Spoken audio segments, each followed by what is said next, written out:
1 day equals 1 year. That's pretty common knowledge, but 1 hour, 1 real world hour gives you 15 days in the time chamber.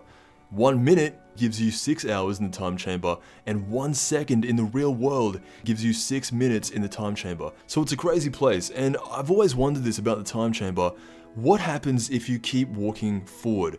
There doesn't seem to be any barriers or any invisible walls that prevent you from going forward. What would happen if you open the door and you keep walking forward? Would you eventually circle back around? You stumble across another door eventually? What would you find? Because this is a whole other dimension. Is there any life in this dimension? In the Majin Buu saga, Piccolo destroyed the only exit to the door. After seeing Gotenks struggle with Super Buu, he thought in his mind the only way to save the universe would be to trap everyone in here for the rest of their lives. And it kind of worked for a little bit. When Majin Buu saw this and he found out he was going to be stuck in this place forever, this infinite white void, he went insane and he screamed a hole in dimensions back to the real world. Shortly after, Gotenks did the same thing and they were able to get back to the real world. So it goes to show, if you're powerful enough, you can rip a hole in the dimension between the time chamber and reality. Now, up until this point, the time chamber was completely destroyed. No one was able to use it, no one was able to go in or out, pretty much thanks to Piccolo. But by the time DBS comes around, Dende has actually fixed the time chamber, so before the Universe 6 and 7 tournament starts, Goku and Vegeta go in there to train for the first time in Super Saiyan Blue form, and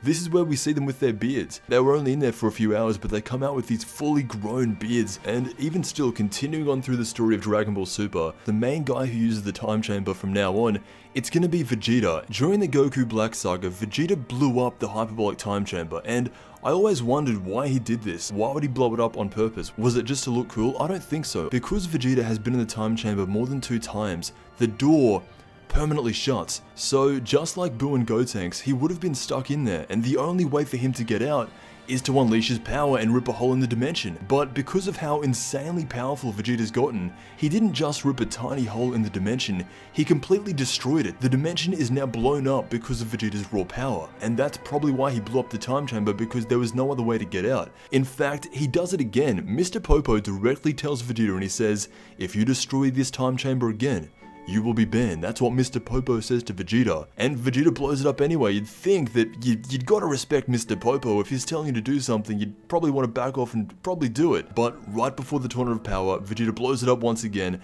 and since then, he has never been back to train in the hyperbolic time chamber. In fact, right now, he's training on Yardrat. However, that is not where it ends. Mirrors, the guy who's training Goku in Ultra Instinct, has some kind of portable room of spirit and time. It's nowhere near as powerful as the one on Earth. It's basically the same dimension, and not much is known about it at the moment. The metrics for this time chamber is 1 day equals 3 days in the room, so it's nowhere near as powerful, but there is a second door somewhere to this majestic dimension. So the whole idea of the hyperbolic time chamber could be completely flipped on its head. Because there are now multiple versions of this dimension, you could really scale this up to however large you wanted it to be. Imagine a man stumbling his whole life, walking around the time chamber just looking for a way out, and then he finds an exit. That is the hyperbolic time chamber and everything to do with it recently. Why Vegeta had to blow it up? It's because he had no choice. There was nowhere else for him to go. He was a man who at that point didn't train with others, and so he trained alone in the depths of the time chamber. Now Vegeta's evolved to train with other people besides Whis, and you see him meditating with the Yardrat. So for him, he doesn't need the time chamber anymore. Let me know what you think. I want to thank you so much for watching,